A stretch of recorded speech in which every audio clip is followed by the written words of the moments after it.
Canada restaurant industry webinar, virtual meetup that we scheduled for this afternoon. So right now, we know this is a challenging time for everybody, in particular the restaurant industry.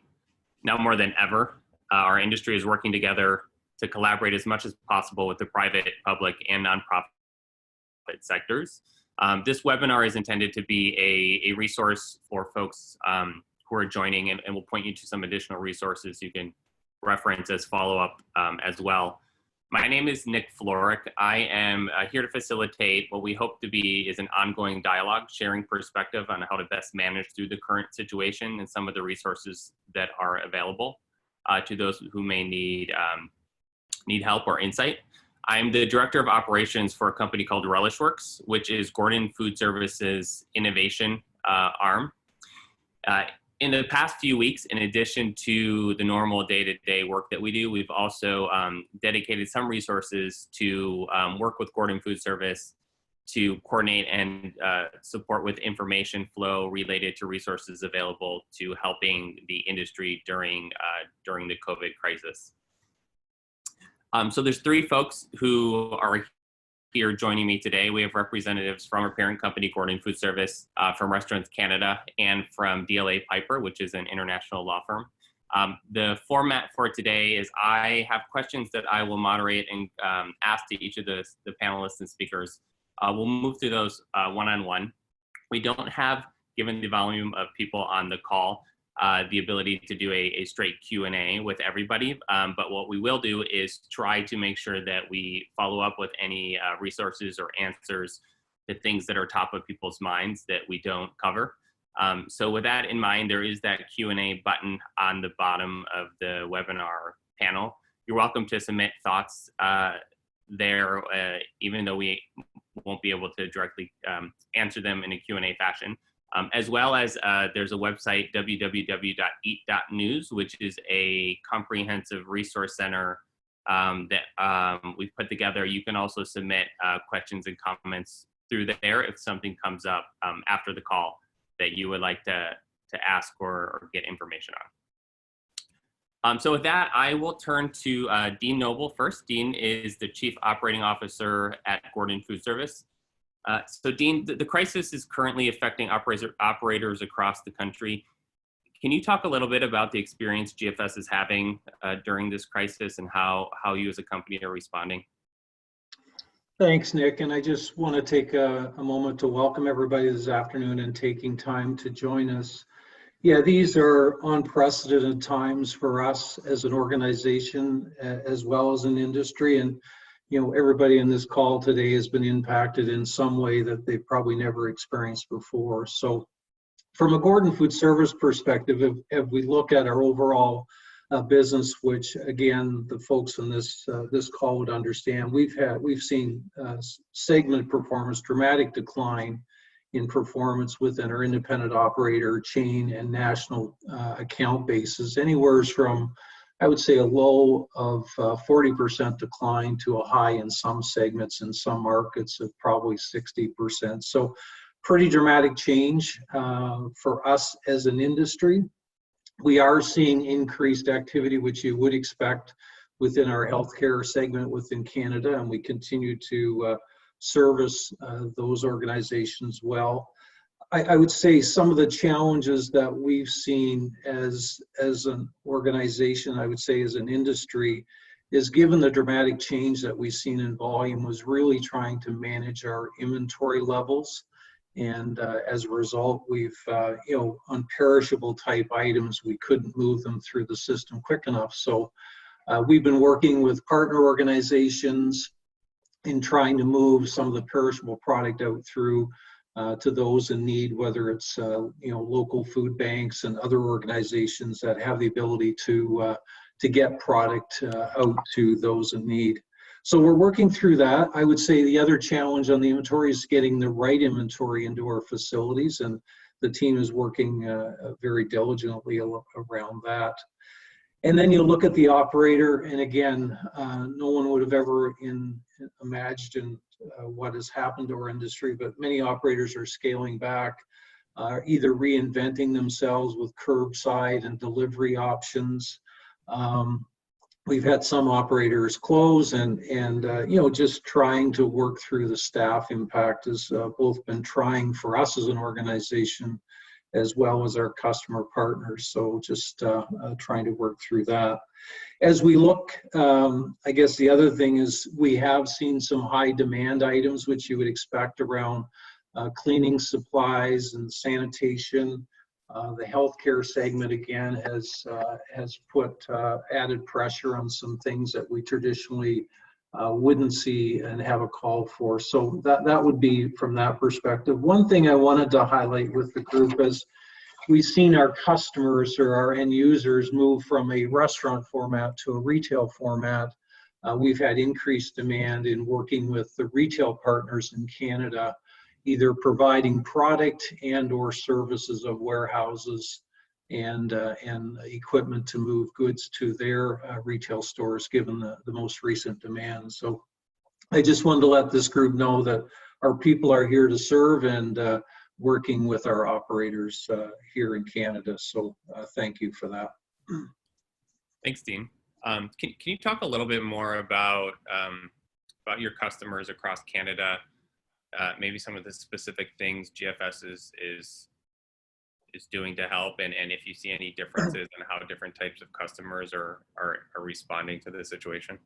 Yeah, I think as a result of the impact we've seen within the industry is, I would say, being very open-minded to make sure that we're supporting our customer base in Canada.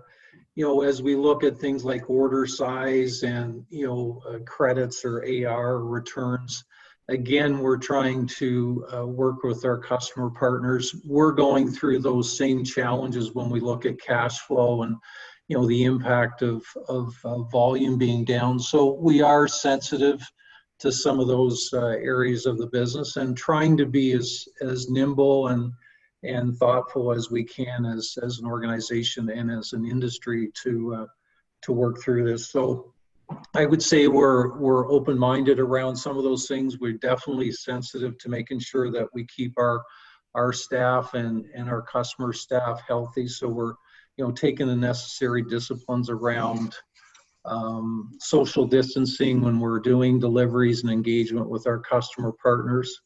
I would say the other thing, and it's one of the things you highlighted, Nick, was really leveraging social media. We're trying to be proactive in letting our operators know what various funding and opportunities there are through local and federal government agencies, trying to share best practices. Many of our customers have get into either curbside or home delivery for the first time. So lots of sharing of best practices in that space to make sure that you know, we're setting them up for success. Packaging, we've seen huge demand on packaging requirements as we've seen increased demand at the operator level and new operators getting into take home, as well as menu planning. So really, again, trying to be a resource advocate as we, you know, as the industry and our operators work through these very challenging times.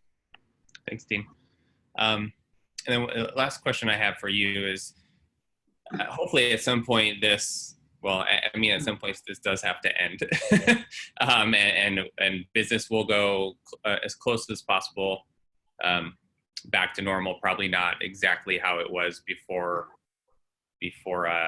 this crisis started. Do you have any insight from what you're hearing on the street on what operators should expect once kind of the immediate shelter in place rules are lifted and we can start to emerge to some normal activity? Yeah, I think that's a great question and really no simple answer. I know we've been spending lots of time as an organization trying to, from our lens, see what, you know, the future could look like. You know, it's really the event we're in now with the stay home order, how it is changing, I would say, consumer behaviors. It may ever be so slightly, or could it be dramatically? But when you think about the restaurant environment, you think about social distancing, I think that will still stay very much top of mind. So when you look at your restaurant layout of the future, there could be guests that don't want to be shoulder to shoulder to someone they don't know, or, do you have to change, the seating arrangement or the number of seats that you may have in a restaurant? So some of this will be learning as we all evolve through that, but there's definitely going to be, I would say, top of mind things that remain on our consumers sort of front and center as they look at that. Online ordering is becoming, it was a very fast trend that we've seen over the last 12 to 18 months. Now that you've had this situation happen, I think more and more people have adopted that way of restaurant experience. So again, I think if operators, if you're not in that segment of the business today, you should be thinking about it because it is changing behavior. And I would say there's people who will continue to grow and adopt that type of engagement. And just when you look from an operator perspective of your menu, your offering, where you're located, as I mentioned, the layout, I think all of those things are going to be reflection points as we come out of this, and what does that new guest look like and how do they behave. So I know as an organization, we continue to think through all of these things and continue to try to understand, what your needs as operators are going to be as we look at an organization. But I just wanted to let you know we are here. We're absolutely committed to be flexible, be nimble, be forward thinking as everybody adjusts to what the new norm will look like.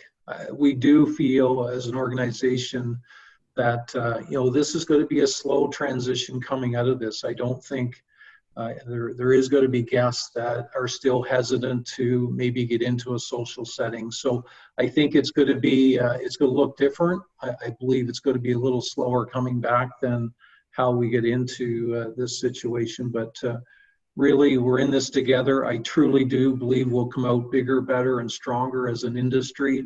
And, we got lots of great things to look forward to. So again, thank you for the opportunity to join today. Thanks, Dean. So next I want to move to David with Transcanada, Vice President of Government Relations. David, can you talk a little bit about what Restaurants Canada is doing as far as working with the Canadian government right now? Yes, so there's been quite a few phases to this.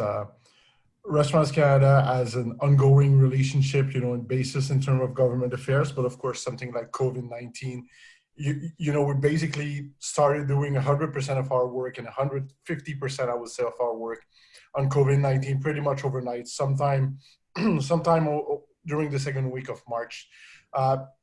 So we're a national association, so of course we intervene a lot and we have a lot of work that we've done at the federal level, but also in different provinces with our regional vice president, in place.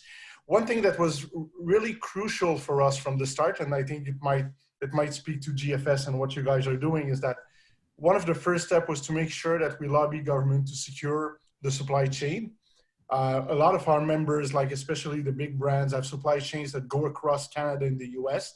So definitely in terms of, free trade and free movement of people and goods, people that deliver the goods, was something that was very important for us. So we discussed it with the Canadian government even before they decided to somewhat close the border with the US. The other thing that was very important to us was to make sure that employees also that still had a job could feel safe. So we work with government to make sure that there's some benefits for the employees that are laid off, but also some that can stay on the payroll, be furloughed, keep their insurance, maybe not have a pay, but now they can have up to $2,000 a month from the federal government. The other thing that we did that is not 100% government affairs related, but a little bit more stakeholders related. We have very good relationship with food producers in Canada. So we made sure that, to have our input in terms of the supply chain, but also to be an echo chamber of what goes on in the restaurant industry. So for example, as recently as this week, I've had call with the dairy farmers, with the chicken farmers, and also I will have a call right after this one with the Consumer Product Association, which supplies a lot of the restaurants. We've also been in contact with the grocery stores to co-lobby a few things. So I would say the first challenge was the emergency, making sure that food can be supplied to restaurant, so we can serve and deliver to customers. Make sure that the food can also go across the border, because U.S. supply is very important to us. And the third thing is, of course, to manage the industry and to have interesting financial packages, both for employees and employers, to make sure that as many restaurants can weather the storm, be alive, and be there to relaunch the industry. Great, thank you. Can you talk a little bit more about some of the aspects of the national legislation or relief packages that probably are the things that should be looked into the most by folks on this call? Yes, so we basically came to the table with a three-prong approach. We understood from the start that government in Canada was not interested in doing any kind of bailout, like some industry had in the 2008, 2009, whether in the US or in Canada. And it's definitely not something that we pitched from the start. We said it's important to do something for the restaurateurs that are closing, but it's also important to make sure that they can still have some business. So we lobbied all provincial governments for the industry to be recognized as essential services, whether for drive-through, takeout, and delivery once the dining rooms were closed. So it's definitely something where we were able to deliver results. And also in terms of the packages, so the main package for businesses, there's a $40,000 loan that is available to small businesses, including food service. So our goal is to make sure that food service and restaurants are eligible to everything that the government proposes. And in terms of the employees, the idea to have to be able to furlough employee and to keep them on payroll, even though you don't pay them a salary, and they can be eligible to a subsidy. And we also work for a direct and straight subsidy with the federal government, which is now going to be up to 75% of your payroll anytime between retroactive to March 15 and until the end of June, to be able to give some money and to be able to retain some employees while paying, up to a quarter of their salary. This measure will, we add some more details today, and it's going to be unveiled and passed by Parliament over next week. So we're hopeful that the wage subsidy will be available within a few weeks to all members in Canada, especially those, of course, that qualify, because you need to have a threshold to show that you have lost at least 15% of your business in March, and up to 30% of your business in April and May compared to the year before. David, do you believe there's any gaps in what's being worked on right now? Yeah, I would say the most important gap, because for now what the government has proposed and tabled and passed in Parliament, and the next thing that's going to be passed next week, that's pretty much going to be the short, medium term emergency programs that is available to members. So the next step, so we're planning two things. So the next step is also at the provincial level to work something on rents, because the federal government has done something on mortgages, giving more money to chartered banks so they can loan more and they can be more lenient on mortgage payments. Now we're working with the provinces to also do something on rents, including at the municipal level with some deferrals on municipal property taxes, which we had a lot of success in many provinces. But the next step would be maybe to have something a little more aggressive in terms of rent relief, especially at the provincial level. Especially if this goes into late May, June, and July. Every first of the month, most operators need to pay a rent, at least those that have a lease that are tenant to landlords. So far, many landlords have been pretty open to be lenient and to have separate kind of arrangements. Should that change, we think government might want to be involved in order to be more responsive, because rent and mortgages are the highest fixed costs, especially for independent operators. So I would say this is the next frontier that we are working on and exploring. Thanks. And then my last question for you. So aside from the government action that's being taken, in conversations and in your work with restaurateurs, do you see folks doing anything particularly interesting that's a best practice to share with the folks on this call, or any additional insight or things that they can do outside of accessing some of the relief being provided from the government? Yeah, I would say industry-wise, there's two things that I've noticed that I think are pretty interesting. You know, food service, restaurants, caterers have always been renowned for being quick and nimble and being able to adapt to different situations. But the scale on which some have done it during this pandemic in terms of delivery and takeout, and, you know, changing their own, you know, the way they do food, the way they manage employee to make sure they have the 2 meters of distancing, it's been absolutely astonishing to look at that, and the way some were able to not even change, but almost transform their own operations. And also in terms of the supply chain, you know, restaurants being able to adapt and kind of right size their menus to make sure that you know, they could just buy the ingredients that they need for their recipes, and making sure to tailor their offer not only to what the customer expects, but also to the food and what kind of delivery was available. I would say this is something I think that you know, some of the efficiencies that are going to be gained during the COVID-19 crisis are really going to make the industry better. It's a hard message to hear right now, especially if you're in a dire situation. But there are productivity gains that will help down the line, and that may make a difference in some restaurants not closing, being able to get the subsidy and the packages, survive, and then thrive. Thank you so much. You're welcome. So lastly, I'll turn to Michael. Michael's a managing partner at the Toronto office with DLA Piper. So Michael, David talked a little bit about some of the things that are happening legislatively. But right now we're in the month of April, and bills are starting to come in. While some of that is waiting to come through, are there any specific things or resources that restaurant owners can turn to help them in the short term? Hi, Nick. Thanks very much. There are, and David's alluded to a number of them. And I think, and as you said, I mean, the legislative environment and what is available is changing, you know, from day to day. You know, so even, you know, from the time I prepared some notes to speak today, this morning until now, there have been updates and revisions to the federal wage subsidy. The first thing I think, and the key thing for anybody operating, is to make sure they're clear on what the legal restrictions might be on their operating presently. So a number of provinces have restricted operation of businesses to essential services. And for a lot of restaurants, this means being limited to takeaway or delivery, as well as in some cases, drive-through is permitted. But you're going to want to make sure that you're up to speed on what is permitted in your province. And what exactly you can do. The federal wage subsidy, I mentioned that, and David spoke to that as well. So this is going to be, this is evolving daily, hourly in some cases, and it's going to be available, should be available for application very soon.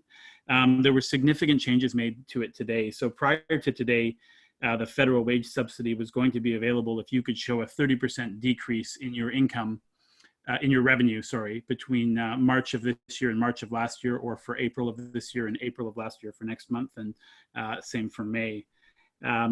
Now, for March of 2020, the decrease that you have to show is only a 15% drop in revenue.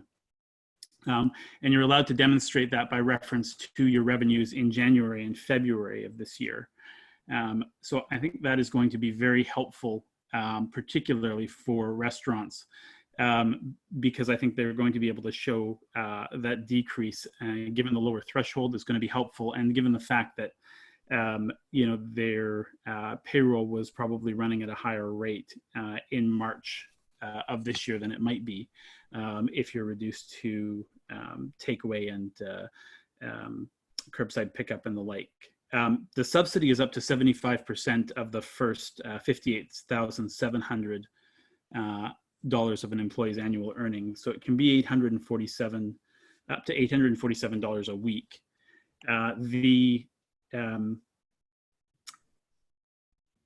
In terms of what's covered, it's taxable income that's covered. So I think I had seen one of the Q&A, a question came up about tips.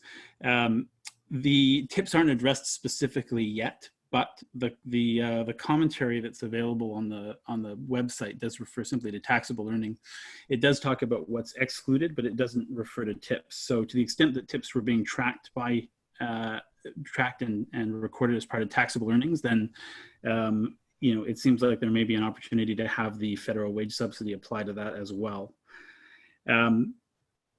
The catch and the big issue, I think, with the federal wage subsidy for a lot of people is that you have to be operating in order to avail yourself of it. So you're going to have to lay out the money first in terms of the wages, and then you're going to get the subsidy back. And what's not clear at this point in time is what kind of timing that's going to be, and how exactly that's going to be paid back. So those are sort of the big question marks there. The other piece of the puzzle that's important to keep in mind with respect to the federal wage subsidy is that you won't be eligible to claim it in respect of an employee who is claiming the Canadian Emergency Response Benefit for a 4-week period. So if employees have been laid off and they're on that benefit, you won't be able to claim the wage subsidy in respect of those employees. So that's one thing to keep in mind. I'm not sure exactly how they're going to marry up the two programs, because as I understand it right now with the Canadian Emergency Response Benefit, there seems to be they're working really hard and fast to try and get people approved and get money in people's pockets.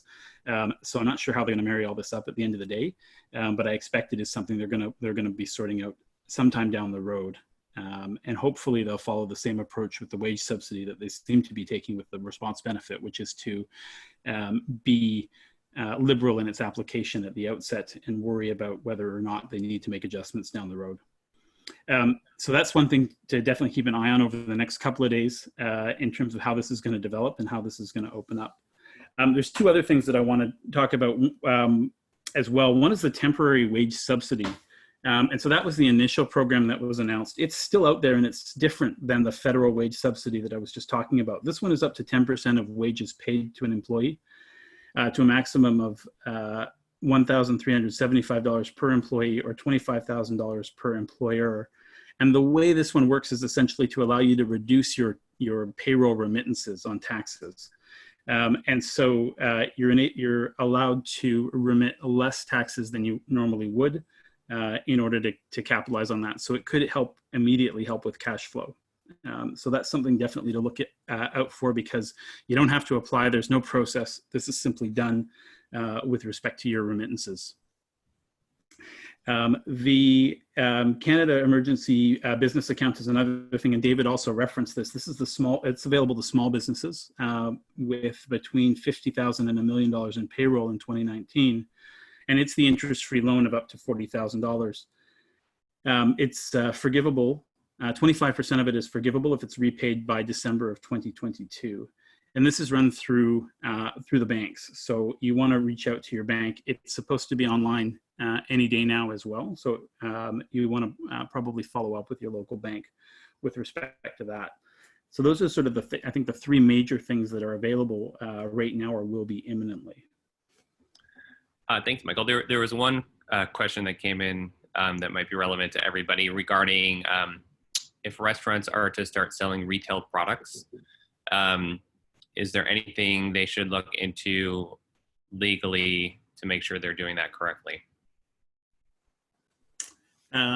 So I guess so if this is sort of just selling I guess would be unprepared food goods and things like that, I guess would be the question. Turning into a corner store or something like that. Yeah. So I mean, again, I think the key things are going to be making sure that that your business license, and that may be municipally or provincially, is permissive in order for you to do that. Would be one thing to make sure you're checking out. The other thing is, of course, you want to make sure that your supply is reputable, that the packaging and things are in order, so that anything you're delivering like that would be acceptable. There might be some gray area in terms of whether you're selling sort of prepackaged goods or whether you're selling something that requires preparation afterwards. So I have seen some restaurants that have moved to a space where they're not only just sort of saying it's not just takeaway, they're actually sort of saying, well, here's the uncooked meal essentially, and you can prepare it yourself. Again, I mean, I think I'm not sure if there are particular regulations around that, but I think you need to be very careful about how that's being put out, and in particular packaging and instructions that are placed on items going out the door like that. Yes, exactly. Here, David, for Restaurants Canada, I think the point made is excellent. In Canada, it will vary province by province, depending on some of the requirements in terms of health and safety. Everything that deals with labeling and imports will have to be, it's something that's done at the federal level. So you have to have proper labeling and follow the rules and regulations. And of course, if your license allows you to do it and you do it, your operations will also be open to inspections by government officials to make sure everything is fine and done under the laws and regulations. So, and sometimes those regulations can be a little bit different than restaurants. Usually they're more stringent for restaurants because there's food that's being prepared with raw ingredients rather than selling packaged food or grocery food store. But in terms of storing, there's a few regulations that are a bit different that operators that are selling products that are more retail style should look into. Great, thank you. And then, so Mike, this question maybe for Michael and David, are there any other resources available to restaurateurs in Canada that either of you haven't mentioned yet that should be looked into? Yeah, there are. So there's a couple of things. So one is the work sharing program, which is, I think, available as a more longer term solution. So the work sharing program essentially allows you to have more people working and subsidize the payments through EI. So, rather than if you had 2 employees and you had to lay one off because of a lack of demand, then you could instead have them both work 50% of the time and have EI supplement the wages for those workers. So, it's a very helpful tool in terms of maintaining good workers and giving everybody a bit of meaningful work in a time like this. The catch with that one is it takes 30 days to get it approved. So it's not an immediate answer, unfortunately, but something that can be looked into when you're thinking about your sort of mid to long-term plans as we go through the COVID-19 era here. The other thing is, I think it's hugely important to be asking yourself, with respect to any sort of, particularly any government account or thing like that you have to pay, but to find out if there's been a deferral. So in terms of payments, so there's been all sorts of tax deferrals, income tax extensions, GST, HST deferrals, workers' compensation premiums have been deferred for several months, employers' health tax. So they're different in each province, but there have been a lot of deferrals and things like that. So it may be small amounts of cash that you can free up, but there are lots of opportunities like that out there for you that are available.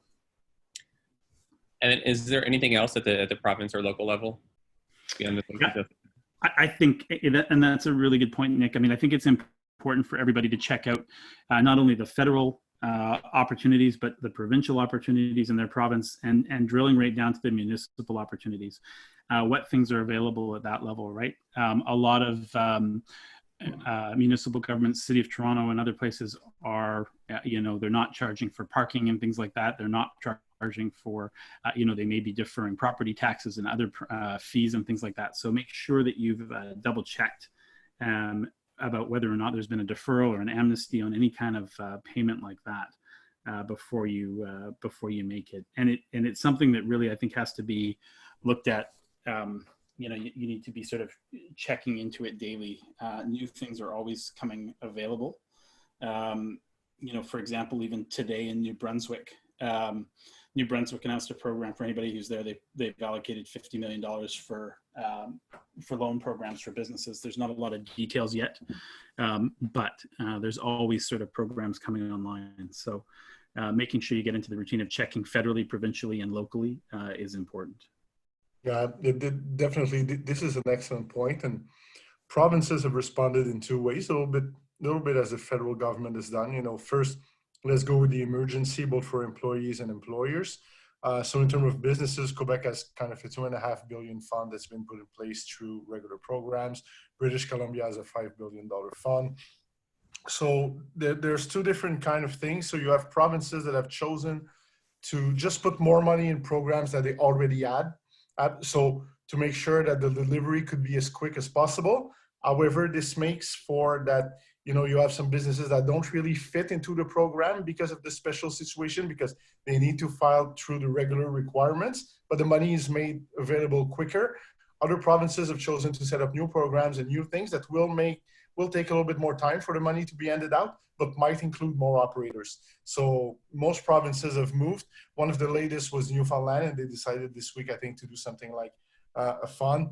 Some provinces have also done something for employees, especially complemental salary for employees, low wage earners, people that make 25,000 a year or less, just to make sure that the $2,000 from the federal government was not too much of competition for labor. And the other thing that we've been lobbying for is to make sure that, because right now in Canada, if you voluntarily leave your job, you are not eligible to the $2,000 a month benefit. So we just want to make sure that government checks the record of employments to make sure that everybody, no problem, everybody having the subsidy, but only those that are eligible and that really lose their job because of COVID, not because they decide to leave their jobs. So that would be my main point. Thank you, David. And Dean, I actually just want to go back to you quickly for one more question on some things that were coming through here. Is GFS experiencing any supply chain disruption in particular with like paper products? And if there's any disruption, are you expecting to catch up, or what is that looking like right now? Yeah, I would say there would be specific items that we would be a result of what's happening at retail. So when you look at some paper products, I mean, toilet paper would be one of those high demand where all that allocation is finding its way to a grocery shelf and not into food service. I know that we're working closely with our supplier community to get product. If it's not in our facilities, it should be here in the very, very near future. Sanitation, the wipes and various things, we get them in as quick as they hit, they're gone, because both Canada and the US, some of those essential services are getting all the inventory allocated to them when it comes to some of those specific things. I know right now we're sourcing, and we've been in touch with a number of manufacturers around masks, really for our own need with our delivery service reps and the folks that would be working in our production facilities, both in produce and seafood and protein facilities. We're sourcing masks for them. If we do get excess product, I would say that we would offer it up to our customer base out there. But again, as soon as some of that stuff hits our shelves, it's gone. So we have been, like I said, in many cases restricted as a non-essential service in some of those things that we're not getting first. It's mostly going to the healthcare sectors. Thank you, Dean. And then I'll just ask one last question to David before we wrap up here. Is there anything Restaurant Canada is putting out as far as specific best practices? Is this how to operate a restaurant from an H&S standpoint during COVID-19? Yeah, so are you thinking more in terms of health measures or more in terms of operations or business opportunities? I believe health and safety. Yeah, health and safety are recommendations so far, and we've done a few interviews where national media where this question was asked, is that we ask all operators to respect and abide by the rules and regulations that are put in place in different provinces. Usually they are done through the public health and the health minister. So some provinces demand, for example, that you have 2 meters of distance between different person. It can have an impact on delivery and those kind of things. So we think provinces make the best choices for their own citizens, and we ask everybody in the street to abide by it. And of course, we want to make sure that all employees that would have symptoms about COVID, think that they might have it, have the opportunity to stay home and then apply for the EI, the special sick benefit at EI or the CERB. It's not a question of being tough out there and, okay, I'm sick, I still can work and things like that. There might be a time to do it, but this is definitely not the time to do it. This also includes operators who should not show up if they're sick. So this is another, we've worked with government to be able to have the relief, and for people that are COVID affected and COVID infected, that they can stay home. We just want to make sure everybody in the industry understands that. And I think so far, I've not heard bad stories about it. I think people have been excellent. And we also want to make sure that everybody abides by the regulations, including food, food handling and things like that. Canada is a country that is pretty stringent on that. So the adaptation to COVID was not that complicated. And those that had, problems doing it found excellent way to do it. So this is definitely our recommendation as a national organization. Great, thank you, David. And thank you again to all of our panelists who joined. We will do our best to push out information to this group for any of the questions people submitted that might have not been specifically answered. But you can also go to EAT.NEWS for daily updated information as kind of the legislation gets finalized at the federal level. We will post the relevant resources there, and there's a specific section dedicated to Canada. That site covers the US and Canada as well. So thank you again, everybody, and please stay safe and healthy during this time, and we will talk to everybody soon. Thank you. Thanks. Thanks, everyone. Bye-bye.